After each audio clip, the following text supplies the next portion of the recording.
그 무렵 마리아는 길을 떠나 서둘러 유다 산악 지방에 있는 한 고을로 갔다. 그리고 저카리아의 집에 들어가 엘리사벳에게 인사하였다. 엘리사벳이 마리아의 인사말을 들을 때 그의 태 안에서 아기가 뛰놀았다.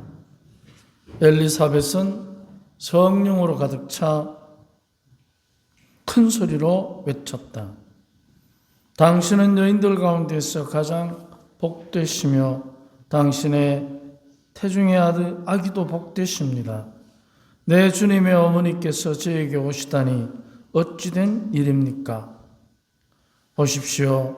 당신의 인사말 소리가 제 귀에 들리자 저의 태 안에서 아기가 즐거워 뛰놀았습니다. 행복하십니다. 주님께서 하신 말씀이 이루어지리라고 믿으십니다. 그러자 마리아가 말하였다. 내 영혼이 주님을 찬송하고 내 마음이 나의 구원자 하느님 안에서 기뻐합니다. 주님의 말씀입니다.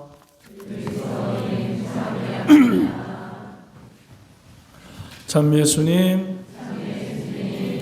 예, 오늘도 우리가 성모 신심 미사에 이렇게 말해드려서 고맙습니다.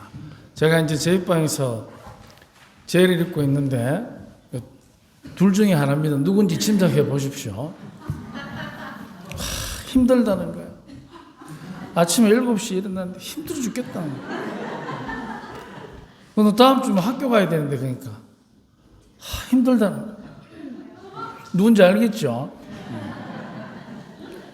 그래서 신부님이 너는 다음 주에 학교 갈 그것은 피할 수 없는 운명이다. 학교 가야 된다. 신부님도 학교를 안 다녔으면 훨씬 더 훌륭한 신부가 됐을 거야. 학교 다니는 바람에 옷밖에 안 된 건데 인정하는데 근데 가야 되는 운명이다. 그래서 한 가지 물어. 그러면 이제 오늘 복음에도 보면 성모님이 복되다는 표현을 받습니다. 그러면 성모님이 되신 것은 숙명입니까? 운명입니까? 예? 숙명하고 운명의 차이를 아십니까? 한자를 보면 숙명은 잘 숙자입니다. 내가 손을 못 댑니다. 근데 운명은 운전할 운자예요. 바꿀 수 있습니다. 내가 운전할 수 있습니까? 자, 그러면 성모님이 되신 것은 숙명입니까? 운명입니까?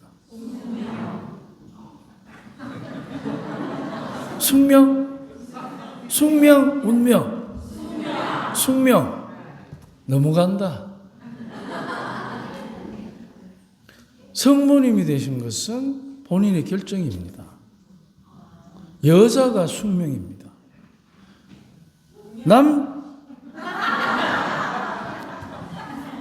버스 지나가는데 자꾸 손들지 말고. 이 몸은 남자를 알지 못하는데 그게 숙명이에요. 여자로 태어났다는 거죠. 그러면 운명은 이 몸은 주님의 종입니다. 운명입니다. 선택한 거예요. 그래서 피곤한 것도 남자로 태어난 거, 여자로 태어난 건 숙명이에요. 근데 학교를 가고 안 가고는 운명이에요.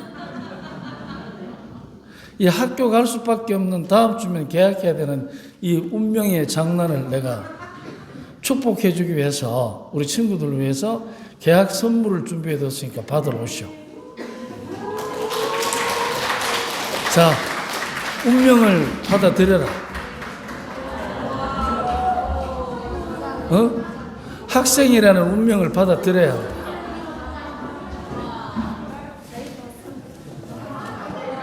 자, 운명이 장난이 아니죠. 자, 받아서 올라가. 똑같아.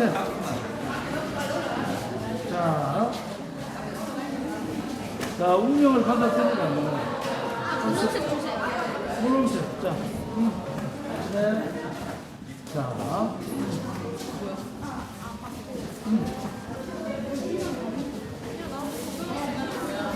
그거 있으면. 자,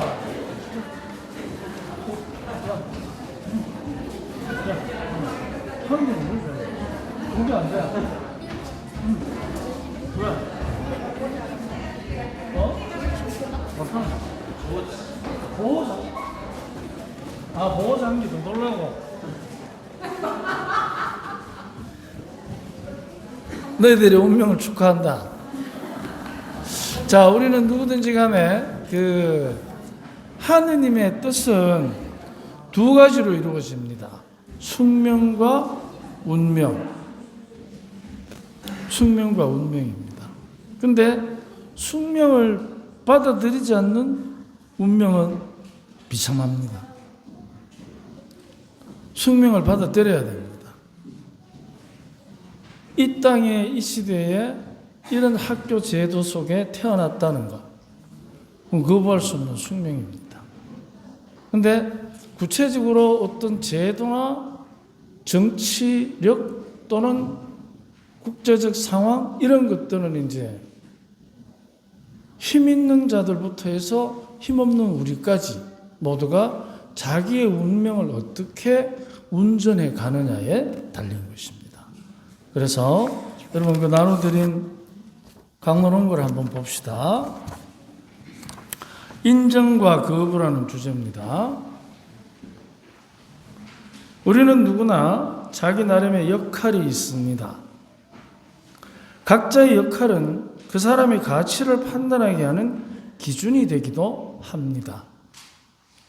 그래서 주어진 역할을 인정하고 그 안에서 참다운 자신의 의미를 찾으면 행복하지만 자신이 아니면 안 되는 역할마저도 거부하고 스스로 불행해지는 사람도 있습니다. 자기가 아니면 안 되는 역할, 그거는 죽어서도 내가 아니면 안 되는 의미를 담고 있습니다. 바로 어머니, 아버지, 첫째, 둘째. 이것은 내가 아니면 안 되는 역할입니다.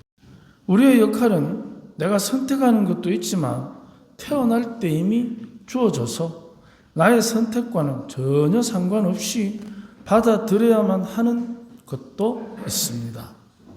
지금 저 뒤에 우리 꼬맹이 하나가 지금 강보에 쌓여 있는데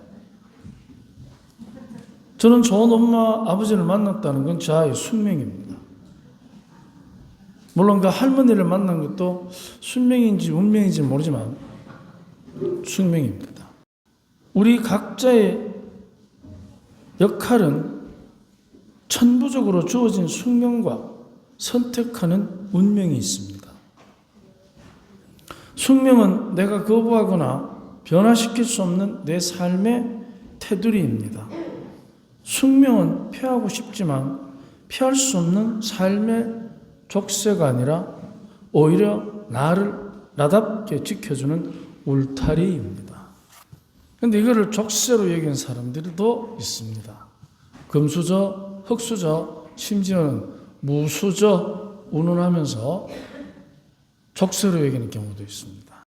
운명은 이 울타리 안에서 자기의 삶을 가꾸어가는 다양한 노력의 결과입니다.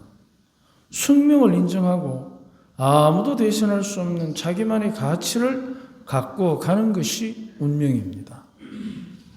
숙명을 거부하면 자기를 자기답게 가꾸는 용기를 잃게 됩니다. 운명은 숙명을 거부하는 것이 아니라 자신의 가치를 더 높이는 결정들로 이루어져야 됩니다. 운명은 하늘에 계신 내 아버지의 뜻을 실행할 때 더욱 아름다워집니다.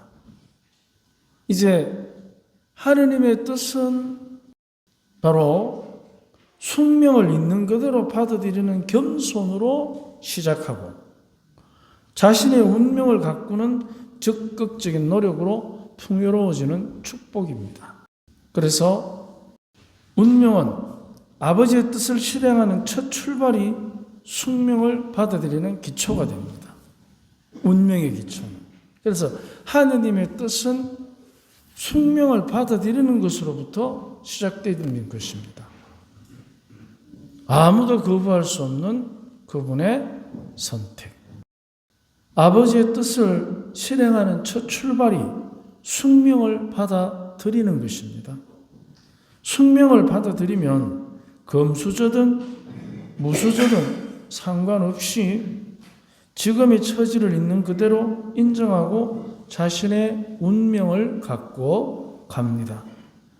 자신의 처지가 공공하다고 거부하며 자신을 둘러싼 모든 것이 부정적인 것으로 자기 인생의 걸림돌이 됩니다. 하지만 있는 그대로 받아들이면 하느님의 은총 안에서 감사의 선물이 됩니다. 즉 숙명이 울타리가 되는 것이죠. 디딤돌이 되는 것이고, 숙명을 받아들이면 지금의 처지를 있는 그대로 인정하고 자신의 운명을 가꾸어 갑니다. 하지만 있는 그대로 받아들이면서 하느님의 은총 안에서 감사의 선물을 만들고 하느님께서 원하시는 것이 바로 우리에게 당신의 원하는 뜻은 여기에서부터 출발할 것입니다. 우리의 행복은 인정에서 시작됩니다. 결코 거부로서 행복할 수는 없습니다.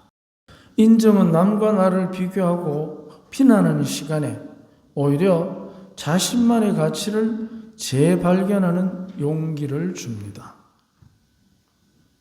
하지만 거부는 거부를 낳기에 숙명을 거부하면 그의 운명은 거부에서 출발하기에 감사 없는 비참으로 힘들어 할 것입니다. 감사는 우리의 삶을 풍요롭고 윤택하게 하는 힘이 있습니다. 이 풍요로움은 무한한 긍정, 인정을 통해서만 얻어지는 은총입니다. 자신의 숙명에 대한 거부 없는 무한 수용은 늘 새로운 기회를 제공하는 지혜입니다. 그래서 우리가 나에게 주어진 이 삶의 숙명, 그것은 거부할 수 없는 나의 삶의